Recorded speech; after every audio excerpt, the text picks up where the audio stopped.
नमस्कार किसान भाइयों, मैं सूर्यदेवल फिर से हाजिर हूँ आपके अपने चैनल एग्रीकल्चर गुरुजी में। किसान भाइयों, आज हम बात करेंगे गन्ने की मोटाई को लेकर के कि गन्ने के तने को हम कितना ज़्यादा मोटा कर सकते हैं।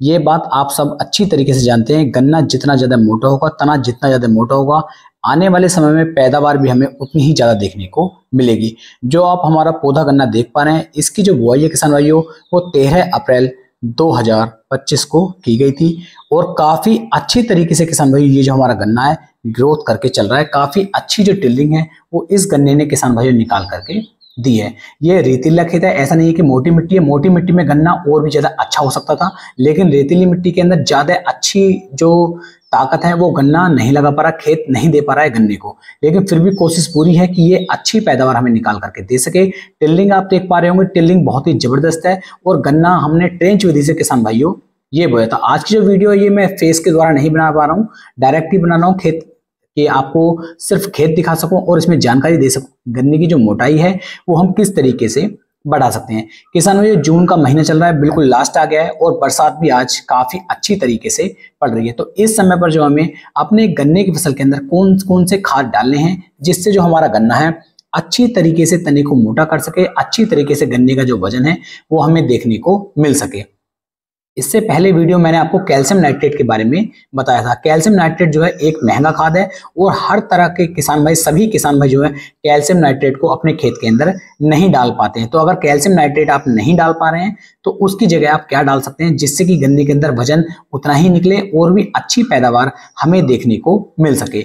तो किसान भाई, जून के महीने के लास्ट के समय पर या फिर जुलाई के पहले सप्ताह के अंदर आपको अपने गन्ने की फसल के अंदर जो हमारी एमओपी पोटास होती है, पोटास का उपयोग करना चाहिए। अगर आप पोटास का उपयोग अपने गन्ने की फसल के अंदर करते हैं तो पोटास डलने के बाद गन्ने का जो तना होता है ये बहुत अच्छी तरीके से मोटा होना शुरू हो जाता है। इसका जो तना है ये और भी सख्त हो जाता है एकदम। किसान भाइयों, आप ऐसा मान सकते हैं कि तना अगर अच्छा होगा, मजबूत होगा तो बरसात में या फिर हवा चलने पर हमारा गन्ना नीचे नहीं गिरता है। तो तना मोटा होना बहुत जरूरी है, इसके द्वारा ही हमारे गन्ने के अंदर वजन ज्यादा देखने को मिलता है।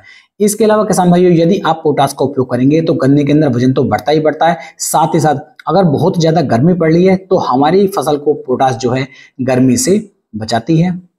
साथ ही साथ बहुत ज्यादा सर्दी पड़ रही है तब भी सर्दी से जो है पोटास हमारे गन्ने की फसल को बचा करके चलती है। इसके अलावा आपके गन्ने की फसल के ऊपर बहुत ही शानदार वाली चमक किसान भाइयों आपको देखने को मिलेगी। गन्ना बहुत अच्छी तरीके से ग्रोथ करके चलेगा, बढ़वार करके चलेगा।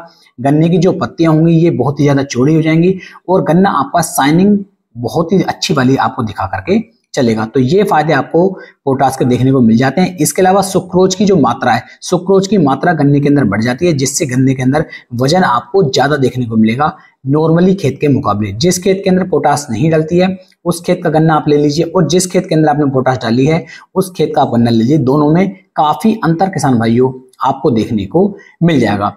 इसके अलावा आप बात कर लेते हैं किसान भाइयों कि पोटास की हमें कितनी मात्रा लेनी है और इसके साथ हम क्या क्या खाद मिला करके डाल सकते हैं। तो देखिए, पोटास की जो मात्रा आपको लेनी है 1 एकड़ गन्ने की फसल के लिए वो लेनी होती है 15 से 20 किलोग्राम प्रति एकड़ के हिसाब से।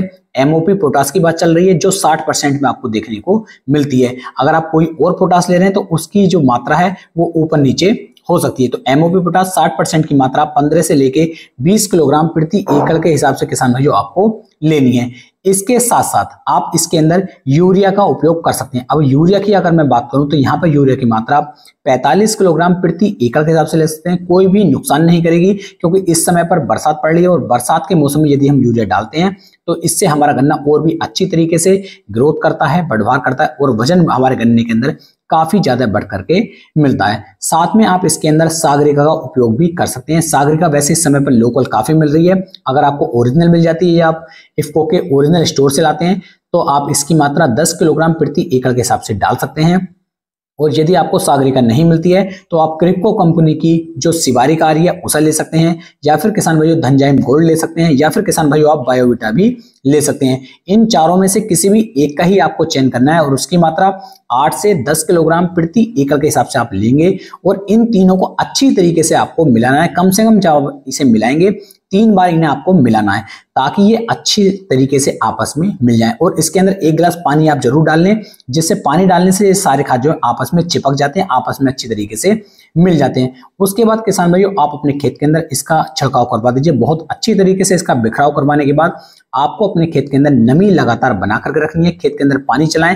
वैसे बरसात चल रही है, अगर बरसात कहीं पर नहीं हो रही तो वो पानी चला सकते हैं, और बरसात हो रही है तो उन्हें पानी चलाने की आवश्यकता नहीं पड़ेगी। इस तरीके से किसान भाई यदि आप चलते हैं तो गन्ना बहुत अच्छा वाला वजन निकाल कर चलेगा, तना बहुत मोटा हो जाएगा, बहुत शानदार वाली शाइनिंग आपकी जो गन्ने की फसल होगी वो आपको निकाल करके देगी। ऐसी इंफॉर्मेटिव वीडियो के लिए आप हमारे एग्रीकल्चर गुरुजी चैनल को फॉलो करना ना भूलें।